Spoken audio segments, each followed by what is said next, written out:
Good morning. Morning. Morning.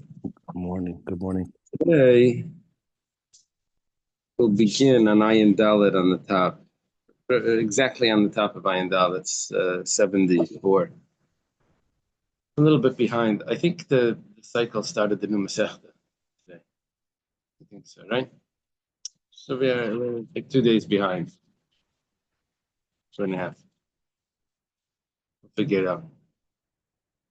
Don't talk about it. Okay. Huh? Maybe tomorrow night we'll learn extra. Won't catch us up fully. Okay. We thank Hashem that we're able to learn Torah every day. It's plus of a learning. We should have the base of Migdash immediately. We're learning also for Shleima, for father, and for Rabbi Naftali ben Menucha Bela. So, Mishnah starts like this: Elo asurin va'isrin b'kolshin.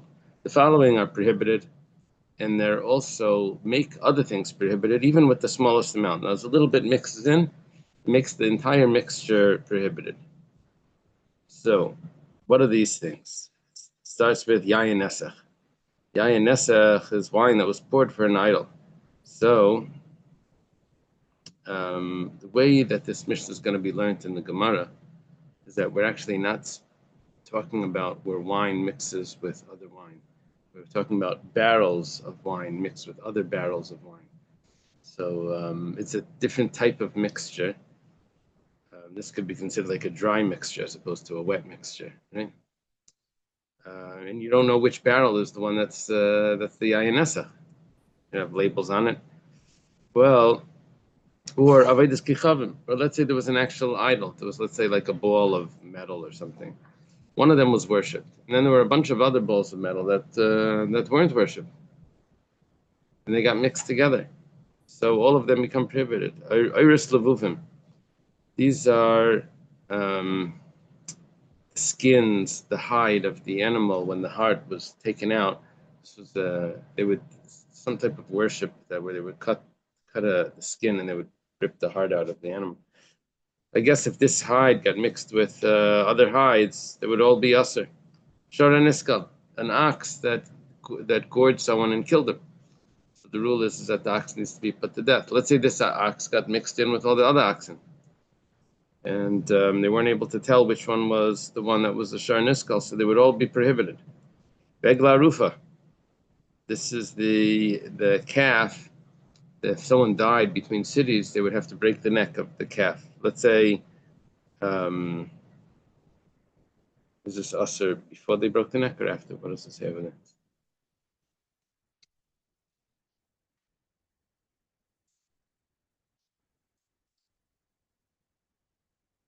Seven.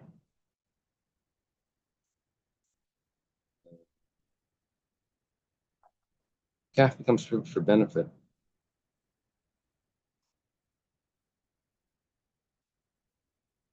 Oh, so there's a machlekes. If it's before, some say that it's once it's taken down to the valley while it's alive, and according to the other view, it's I guess only after the neck was broken. Yeah, machlekes. Okay, that's typical. Now,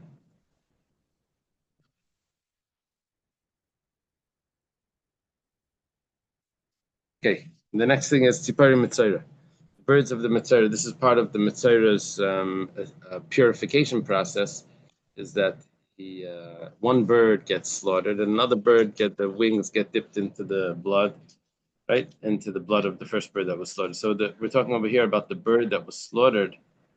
That bird becomes asur ba'ana, not the other bird. The other bird flies away, and it's actually mutar ba'ana.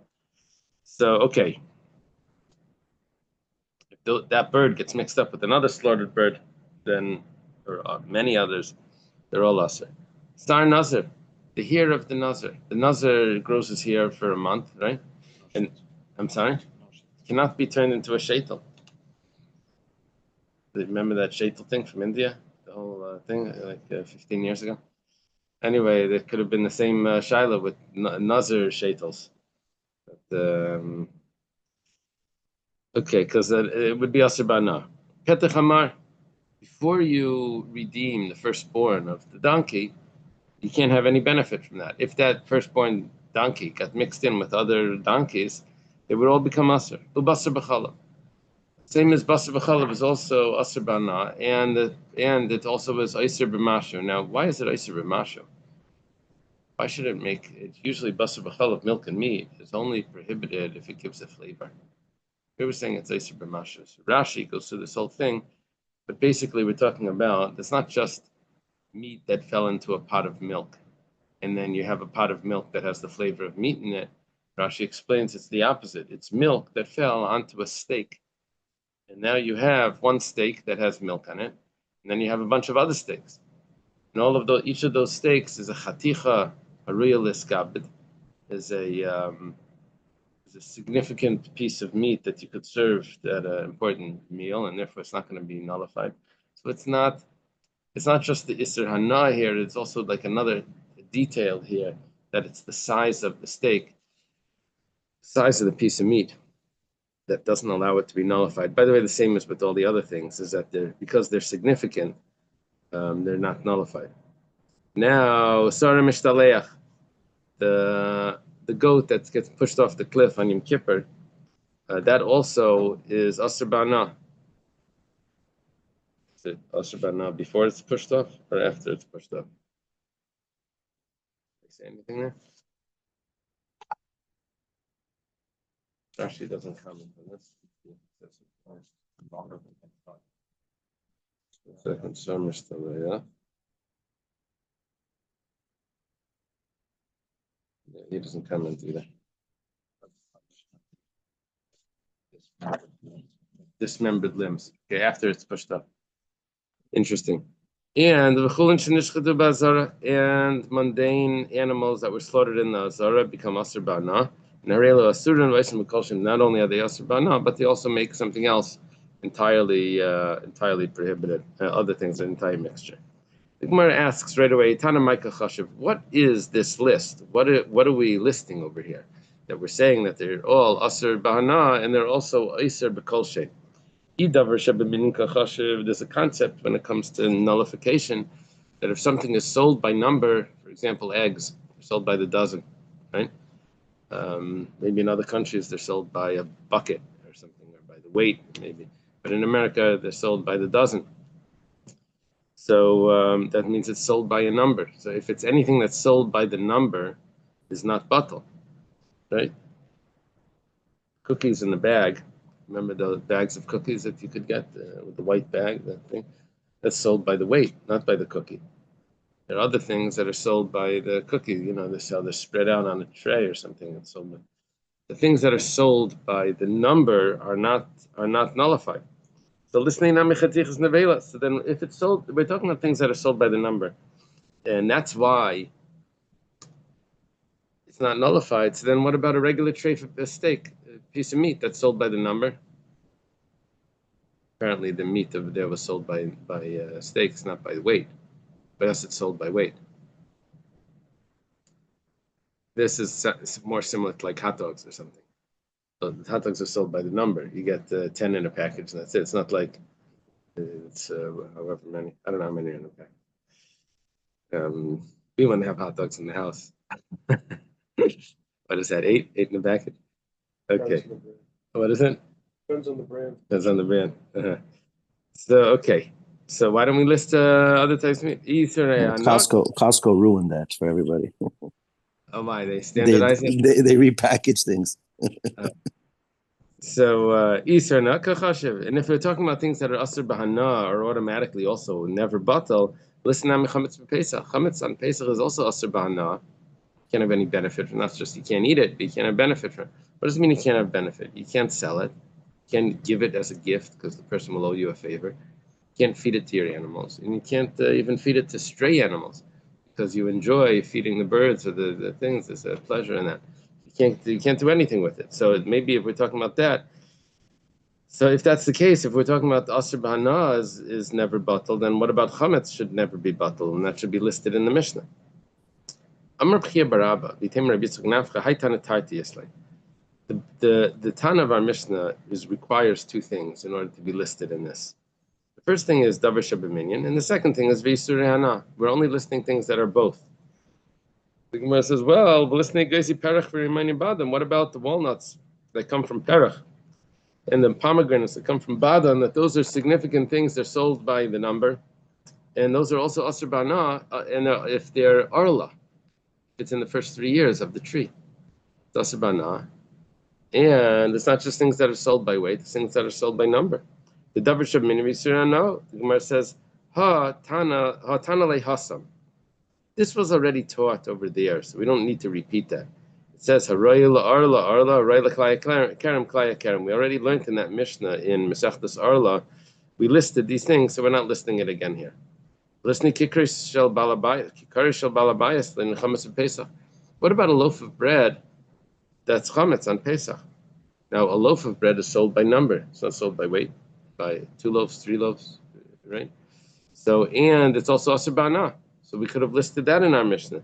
The Gemara says, Man shamet the Amrle, the Islay, not the Amrle. Who's the one that holds that Chametz on Pesach is Asr Bana? Let me see if that's the shot.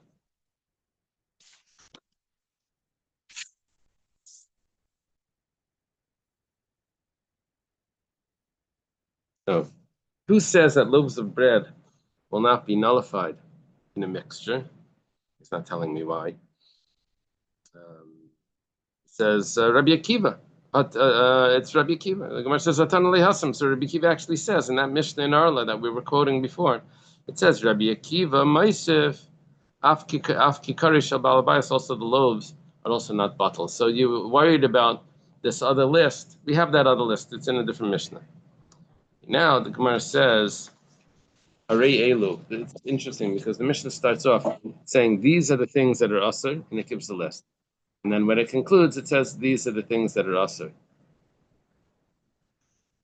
Arei Elu Lamuti Mai. Why do you have to repeat that? It says Lamuti Davar Shabaminyan V'Lav Yisuri Hana, and I'm Lamuti Yisuri Hana V'Lav Davar Shabaminyan. Someone to tell me that I do have other things, two possibilities. That is either it's a Davar Shabaminyan, and it's never batal, or it's Yisuri Hana, and it's also never batal. And it's not a Davar Shabaminyan.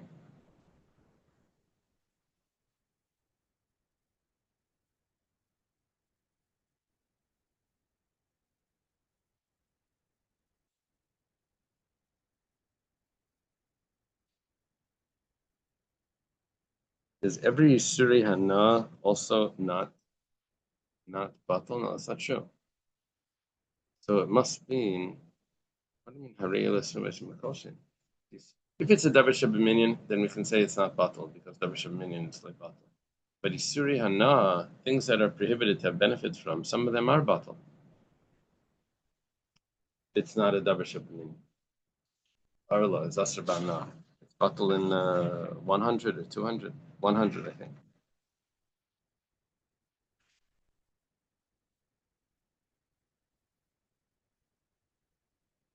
Oh, it's not to include, it's coming to exclude. That's the, it's coming to exclude. To exclude. Exactly the opposite. Harei Elo means specifically these things that have both are never batal, even in 1,000.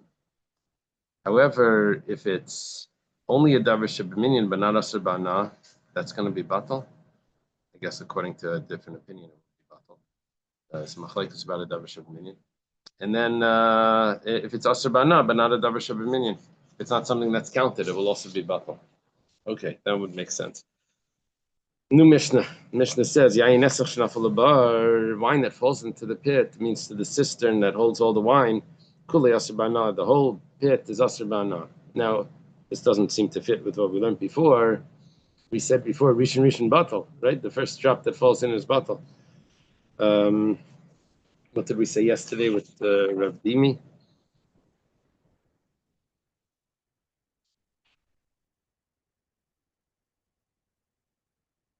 said it depends how much fell in.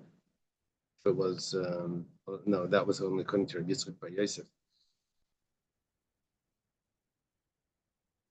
What's Rav Dimi going to do with this Mishnah?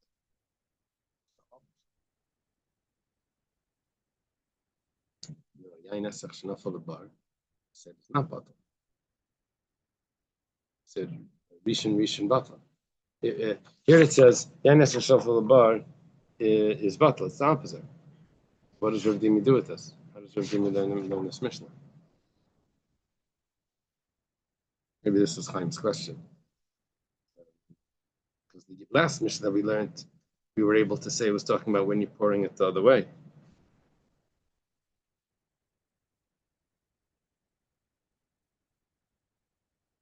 I'm not sure. Reb Shimon ben Gamliel Aimer Yimacher Kulei Levid Kechavim Chutz Midmei Yayin Esach Shabbai. I'll tell you what the pshat over here. Tell you the pshat. But here we're not saying if it's batal or not batal.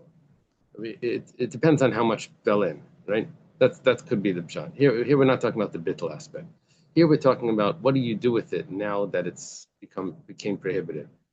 So the first opinion that Tanakama holds, you can't do anything with it. It's all asur b'hana. You can't sell it. Reb Shimon ben Gamliel says no. You can actually sell it to a non-Jew. You just can't sell the amount of yayin nesach that fell in.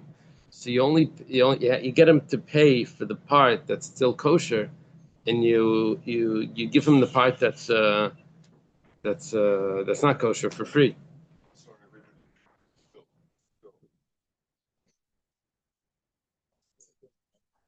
I'm sorry. Yeah, we've had Reb Shimon ben Gamliel. We had a bunch of times before. Amar Rav says, Halacha Reb Shimon ben Gamliel, chavis b'chavis. If the mixture over here is not a mixture of liquid mixture, wine spilling into an open container of wine, rather it's closed containers, chavis b'chavis, and they're all mixed up. So then we're going to say that you can sell the barrels that are not the yayin esach, and the one that is yayin esach, it just goes for free, and it's not part of the sale. Avalo yayin b'yayin. Rav says, but if it's mixed in actually, then you can't sell that half the bottle with this because it's mixed in. Everything becomes asur. Over there, it's not really a mix. There's two types of mixtures. One is a mixture where you take food and it's mixed together and it's all mixed. Other mixture is where you have barrels that are mixed. You don't know which one. They're not really mixed. It's the person that's mixed up. It's not the barrel it's not the wine that's mixed up. The person doesn't know which one is which. The barrels are all there independent. So here, what we're saying is that there's a difference between the type of mixture. If it's a dry mixture, which means barrels of wine are mixed up, then we'll say that we'll go like Reb Shimon ben Gamliel. Otherwise, if it's this wet mixture where it's actually mixed, then we'll be strict. Shmuel argues on Rav. He says, no, even if it's wine and wine, you can sell the wine that's kosher, and the other wine just goes along. In the name of Rabbi Yechanan, we say that wine and wine can also be sold. Chanina's earlier.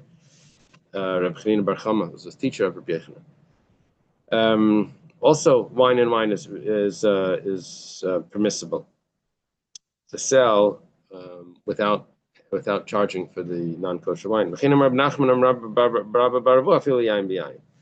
Rav Nachman says in the name of Rabbi Baravua, which we assume is his father-in-law, that wine is also permissible to sell, and you just don't charge for the yayin esach. Now, Rav Nachman halacha l'maisa, however, Rav Nachman doesn't agree with that because there was a case where he actually paskin. He said yayin esach, yayin b'yayin is asur. You can't sell it at all, and if it's mixed wine with wine. However, chavis b'chavis, if the barrels are mixed up, the dry mixture that we were talking about, that's going to be mutter. Now, stam yayin, afilu yayin b'yayin mutter. If it's not actually yayin esach, it's just wine that was owned by a guy, but not that it was actually poured. So that's just like a rabbinic decree. So that, even if it's mixed in with other wine, you can sell all of that wine, except you can't charge for the non-kosher wine. The gas from the new Mishnah, gas shall happen. This is the wine press. Is this the vat of the wine press? Wine press. It's made out of stone. Shezaf sa'ivet kechavim. that they would put on the stone a type of tar or pitch, and the flavor that it would give into the wine was not. It would have like a smell from the tar. So what they would do is they would put wine into the tar.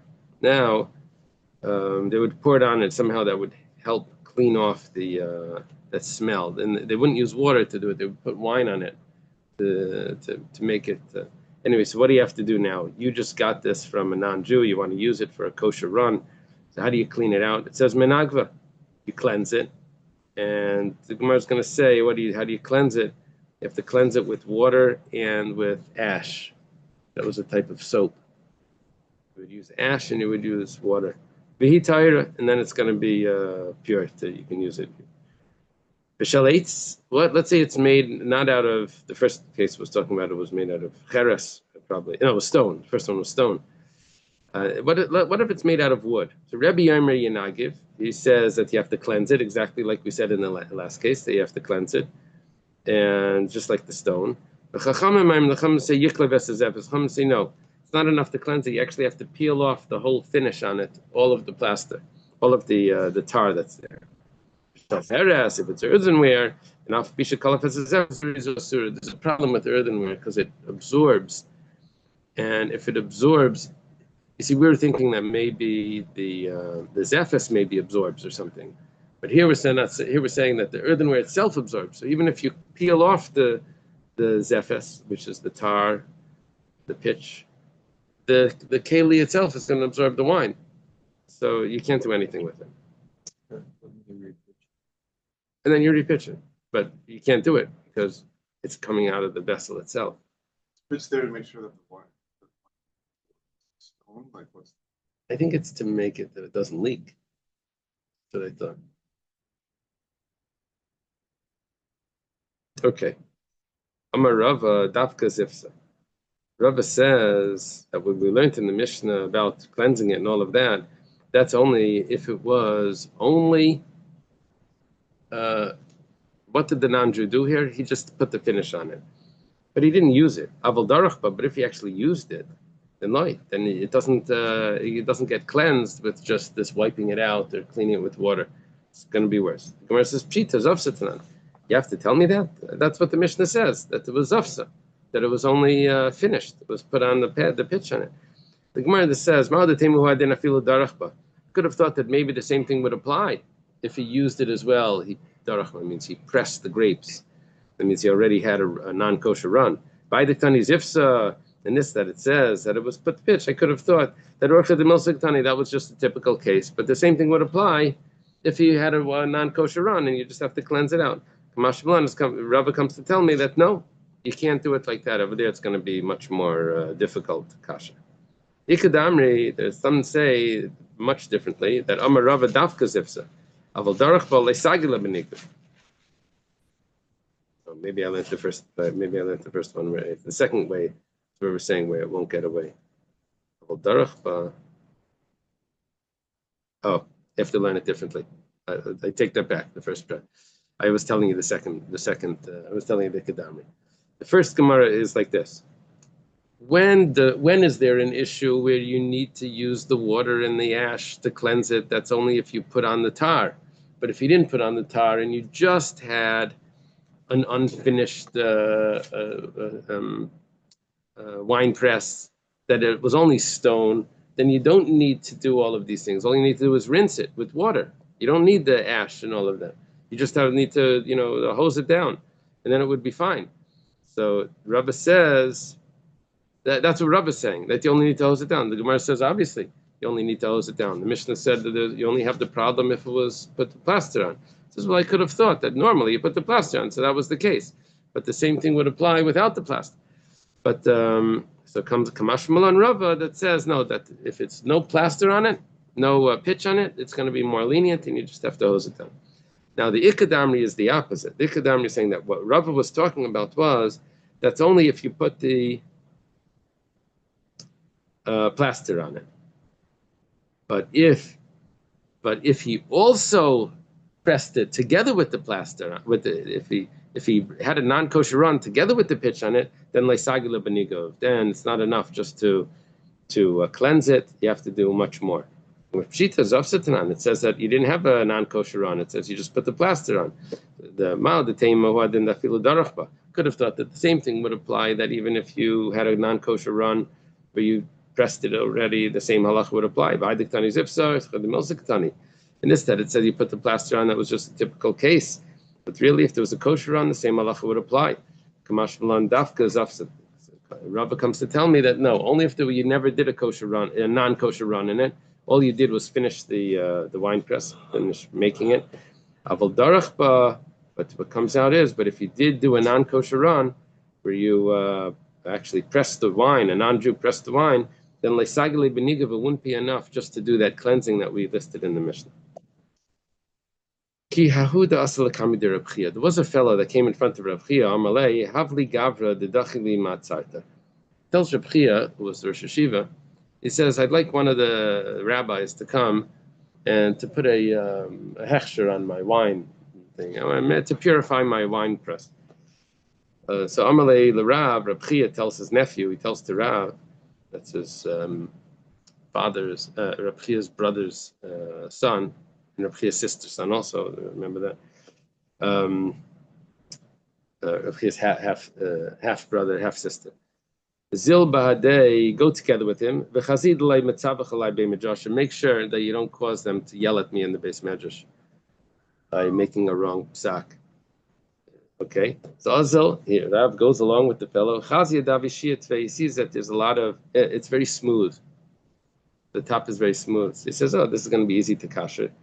Oh, you just have to cleanse it out. Just cleanse it out and it's going to be fine. As he's leaving, he sees that there's a crack in it, in the plaster, the pitch that's on top. He sees that in that crack it's full of wine. So Omar, he says, no. You can't just cleanse this out. You have to actually peel off all of the finish that's on it. That's what my uncle said. Make sure that they don't yell at me in the base medrash. If I would have passed in that way, all the wine would have been aser. Everyone would have been upset with me. Make sure you pass in a way that they'll be able to they won't complain. Agas. This is the wine press itself. We're talking over here that it's made out of cheres. In the Mishnah, we're talking about it's made out of stone. Machatz, that's the ladle. That's the utensil that's used to take the wine from the bottom to the barrel. Mashbich, in the funnel. We had the mashbich yesterday or the day before. Shalev di kechavim. All of these belong to a non-Jew, and you're getting it used. So Rebbe Mata Benigov. Yeah, it's the whole business. Used machinery, right? Rebbe says, what do you do with this for the kosher wine? You have to, you cleanse it, and it's going to be kosher. Chacham say no. You can't just cleanse it. Prohibited. Rebbe would agree to the Chachamim that it's going to be prohibited. With the barrels, you can't get the non-kosher barrels. Those wine barrels you can't get. That's awesome. My hafish bean cells. What's the difference if it's the barrels or the press? Like you can buy half of this old wineries stuff, but you can't take the barrels. There's a big difference. The wine press, the wine goes through it. You just do a run, you get the wine that runs through it. The wine barrels, the wine sits in it and it ages in it. This is that you can never kasher. Okay, that was all talking about cheres. You know, we mentioned before that there were certain things that even though it was all cold, you could still kasher. Because it was all cold, you could kasher it. You soak it in water for 3 days. Remember that? And you switch the water. There were things that you could do to kasher if it was cold. Okay, anyway, now we're saying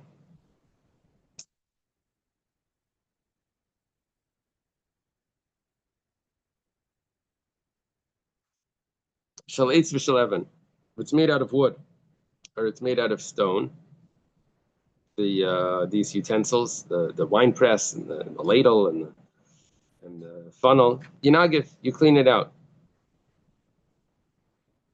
That's what Rebbe said before, but the Chachamim disagreed.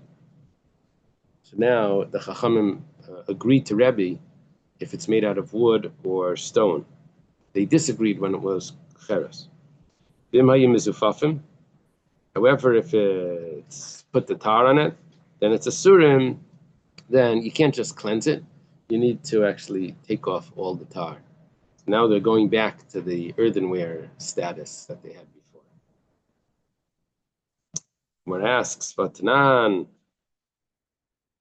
Gas Shaleven, Shazif Saves Gechavim, Minagvi Torah. What are you telling me?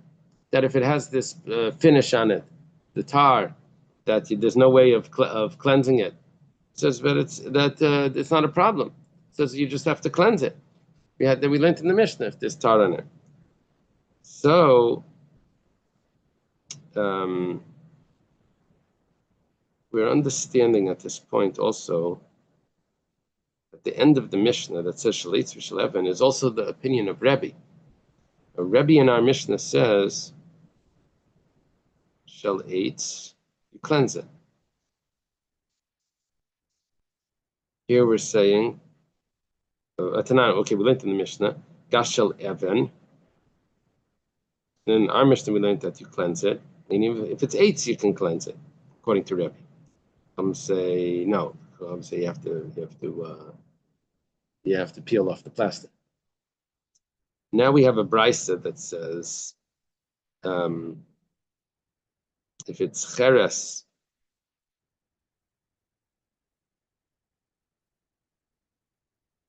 if it's stone, then it seems like everyone agrees that you can cleanse it. However, not if there's plaster on it, not if there's the pitches on it, and that's not what we learned in the Mishnah.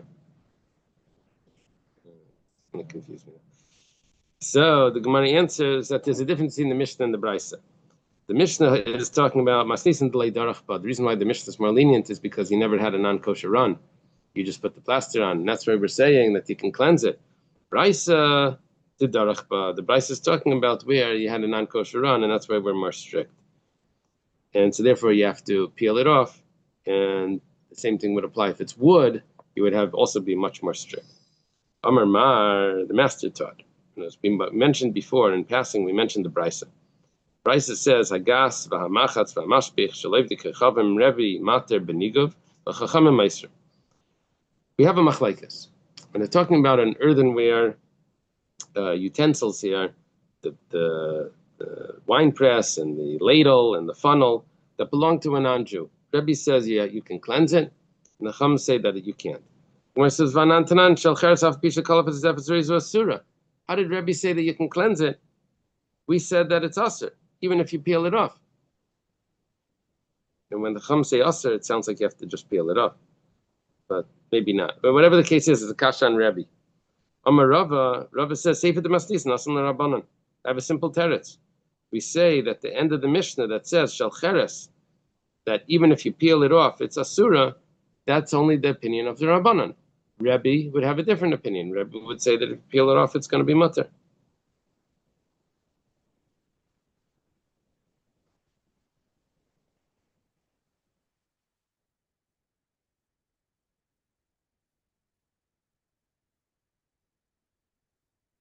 Yeah.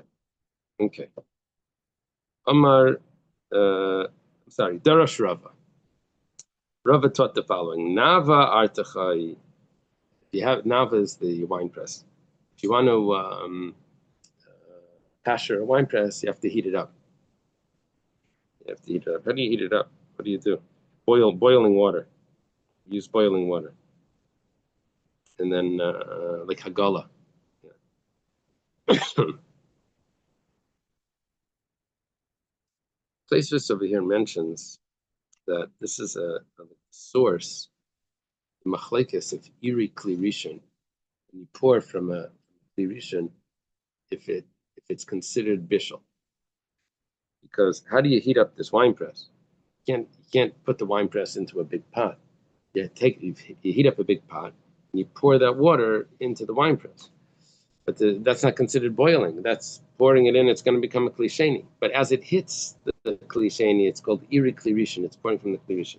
So Taisa says that mikanam Rabbeinu Tam, that iri klirishin is the iri is like a klirishin. The pouring from a klirishin is like a klirishin. It's like it's on the first pot on the fire. So we're careful on Shabbos. Here, tea, whatever. That not to pour from the first pot. You have a hot water thing with the spout that's on fire, or an electric urn. Not to let it go directly onto a tea bag or directly onto whatever's there. That's clear rishon. You're not putting it in the pot to cook it, but it's the water that's coming out of the pot is actually cooking. You have to let it fall in first into a klisheni, and then either you put it into klisheni, or we're concerned about kali abishal, certain things that cook in a klisheni. Pour it out of the second cup, something else, and then it's like klishlishi. But what about that first thing? It's a machlekes Rabbeinu Tam and the Rashbam, and Rabbeinu Tam says that it's kli rishon, the first pouring, and the Rashbam says it's like a klisheni. So how did the Rashbam learn this?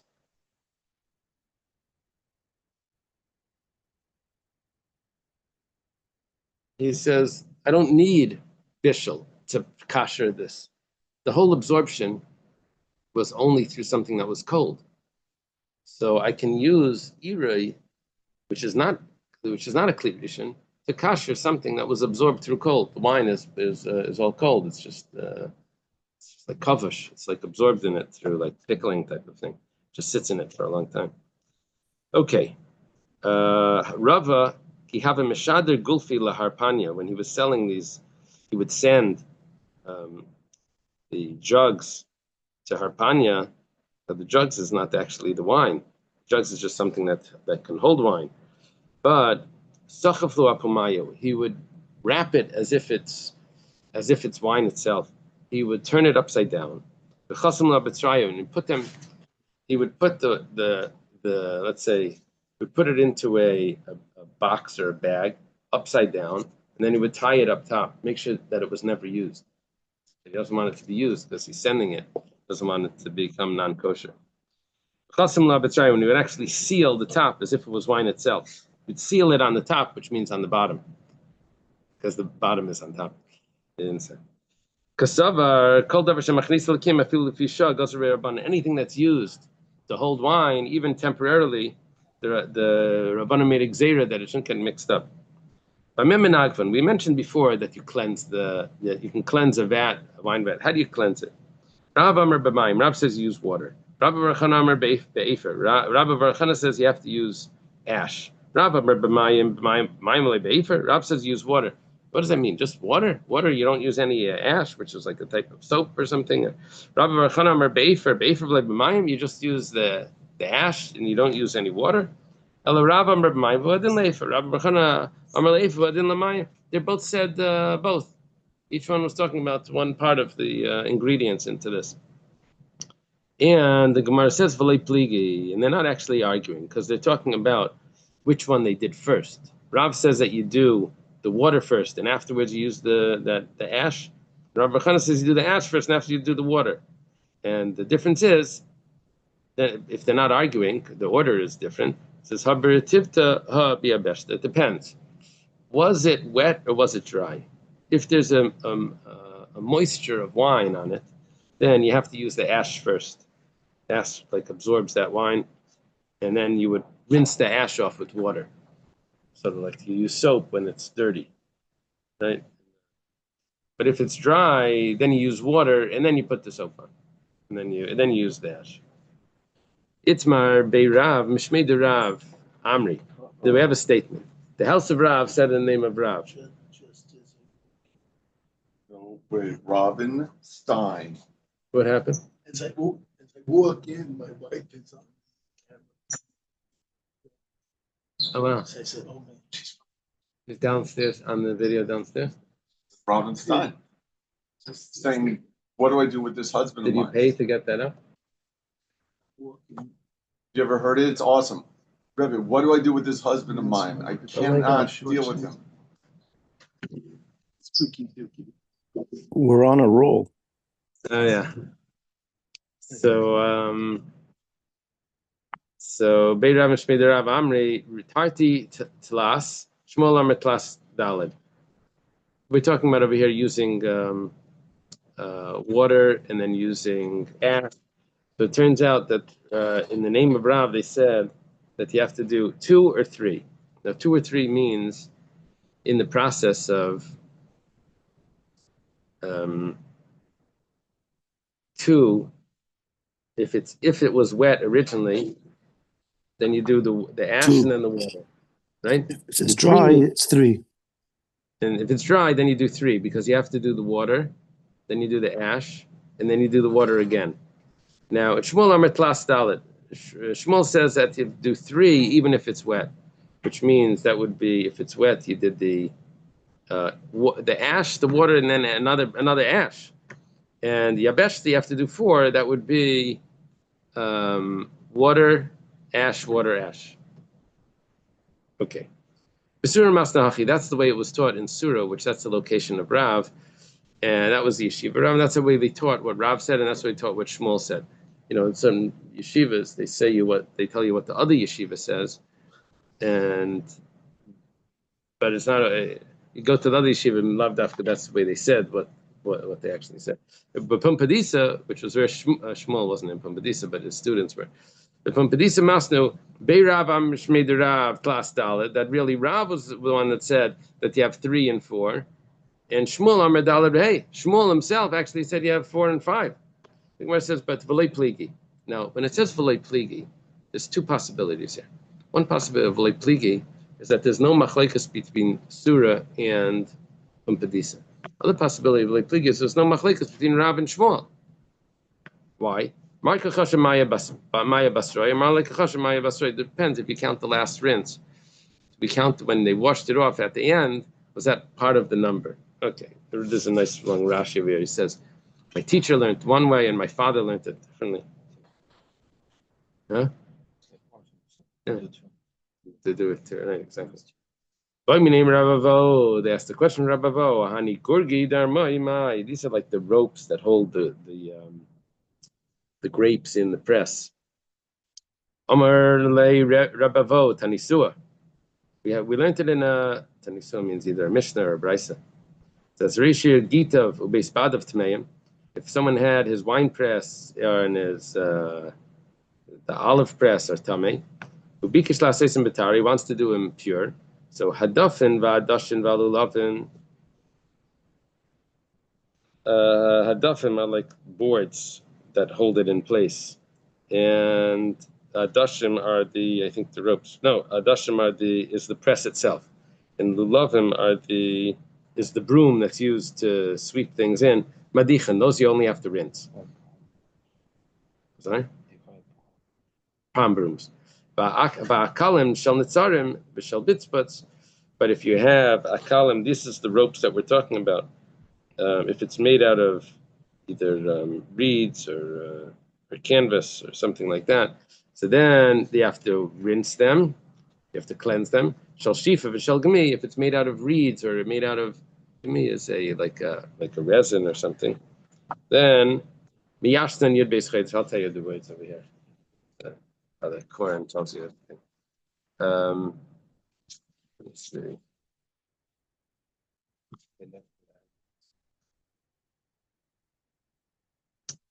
So you must rinse the planks used as the frames of the wine press, the trough, and the twigs used as brooms.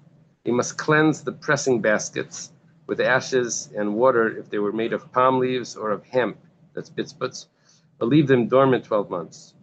If they're made of, or leave them dormant 12 months if they're made of bulrush or of reeds, because these absorb more wine. Okay, Shimon Gamliel says, you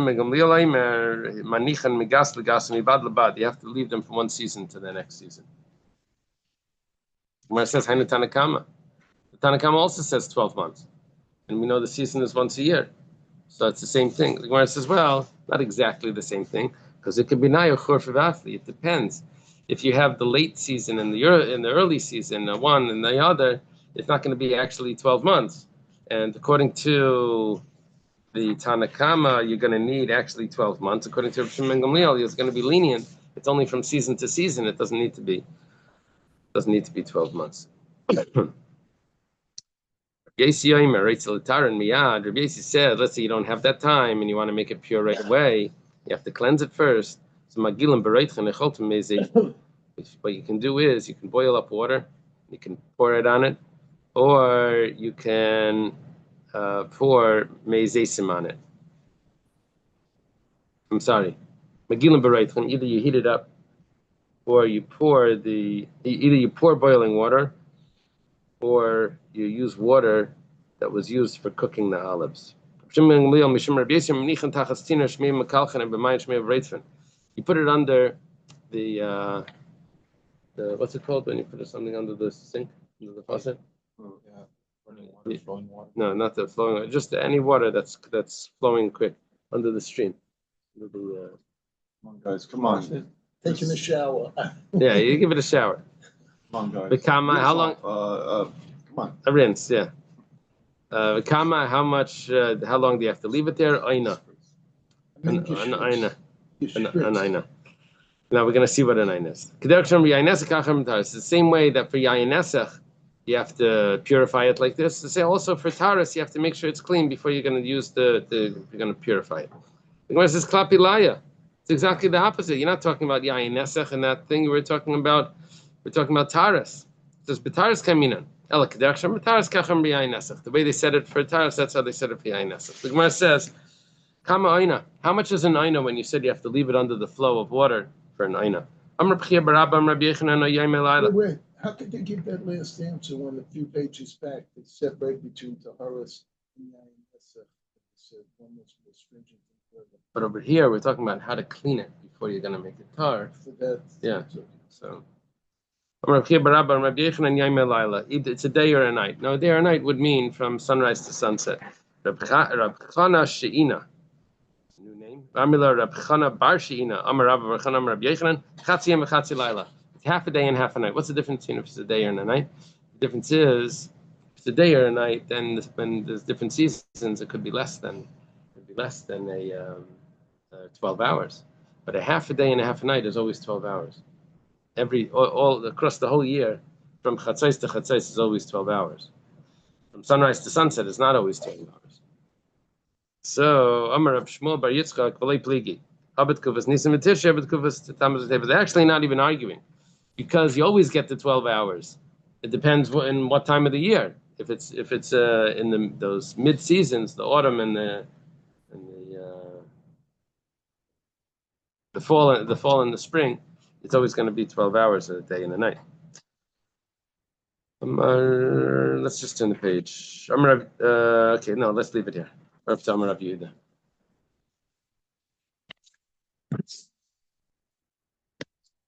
All right. Okay, have a good day, everyone. Thank you. Have a good day.